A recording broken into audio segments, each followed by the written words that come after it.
তাহলে যেটা জানতে পারা যাচ্ছে সেটা হচ্ছে আসন্ন কুরবানি ঈদে মেগাস্টার শাকিব খানের যে সিনেমাটি আসছে রায়হান রাফির ডিরেকশনে তাণ্ডব, এই সিনেমাটার লিড হিরোইন হিসেবে আমরা দেখতে চলেছি বাংলাদেশের জনপ্রিয় মুখ সাবিলা নূরকে। এর আগেও প্রিয়তমার সময় ইতির চরিত্রটার জন্য অফার গিয়েছিল তার কাছে, কিন্তু সেই সময় তিনি ইতির চরিত্রটা করতে নারাজ ছিলেন বা কোনো রিজন থাকতে পারে।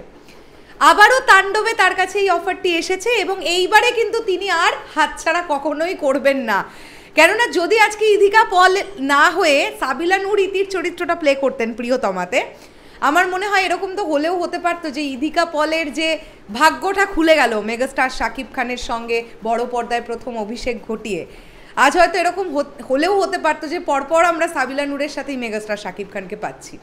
যদিও Idhika Paul she is a brilliant actor এবং প্রতিটা চরিত্র নিজের একদম অভিনয় দক্ষতা দিয়ে পুল আপ করেছে, এটা নিয়ে জাস্ট কোনো ডাউট নেই।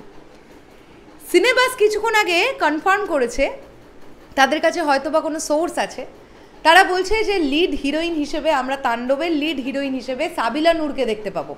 কিছুদিন আগে একটা রিউমার বা একটা বাজ এরকম শুনতে পাওয়া গিয়েছিল, কিছু গণমাধ্যমকার আর কি কিছু পত্রিকা খবর করেছিল, মনে আছে যে সাবিলা নূর একদিনের শুটিং করেছেন, তারপরে তিনি বাতিল হয়ে গেছেন, এইসব কত রকমের কথাবার্তা উঠেছিল, মনে আছে? তোমরা একটা জিনিস লক্ষ্য করে দেখবে, রায়হান রাফির ডিরেকশনে মেগাস্টার শাকিব খান যে ছবিতে থাকবেন সেই ছবি নিয়ে প্রচুর বাজ, প্রচুর রিউমার হয়, বেশ অনেকগুলো 5-7টা নাম উঠে আসে, তার মধ্যে যে কোনো একটা ক্লিক করে যায়, মানে সেটাই বাস্তব হয়ে যায়। তুফানের সময় ভেবে দেখো না, এতগুলো নামের মধ্যে মিমি চক্রবর্তীর নামটাও কিন্তু ছিল, আমরা অবশেষে গিয়ে দেখতে পেয়েছি মিমি চক্রবর্তী।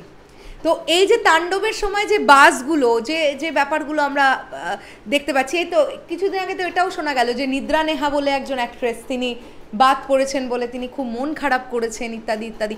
আসলে না, এখনকার যুগে মিডিয়া আমাদেরকে যেভাবে খবর প্রেজেন্ট করে সেটা আসলেই কতটা জল মেশানো আর কতটা অথেন্টিক সেটা আজকের ডেটে দাঁড়িয়ে বোঝা খুব বিরল। একটা খবরকে একটা অন্যরকম হেডলাইন দিয়ে সেই খবরটা যাতে ভালো চলে সেজন্য এখন কিন্তু এরকম একটা ট্রেন্ড সেট হয়ে গেছে যে মাসালাদার একটা করে হেডলাইন বানাতে হবে। তো আমি জানি না নিদ্রা নেহার ব্যাপারটা কতটা সঠিক, তবে সিনেমা যেটা কনফার্ম করছে যে সাবিলা নূর লিড হিরোইন হিসেবে থাকছেন।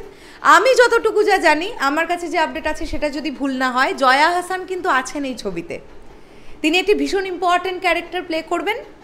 জয়া হাসানও আছেন, তাহলে যদি সাবিলা নূরটা কনফার্ম হয় তাহলে তিনিও আছেন।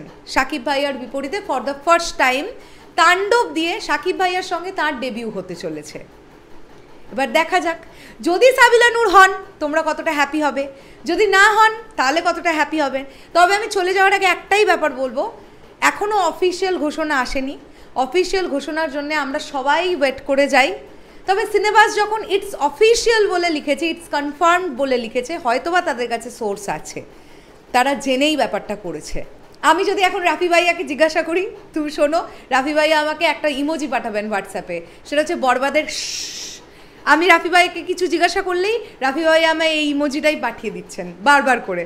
তাই আমি আর জানি রাফি ভাইয়াকে যদি জিজ্ঞাসাও করি, রাফি ভাইয়া আমাকে কোনো উত্তরই দেবেন না, বলবেন এখন কিচ্ছু বলা যাবে না। তাই আমি এখন আর জিজ্ঞাসা করবো না এই ব্যাপারটা নিয়ে।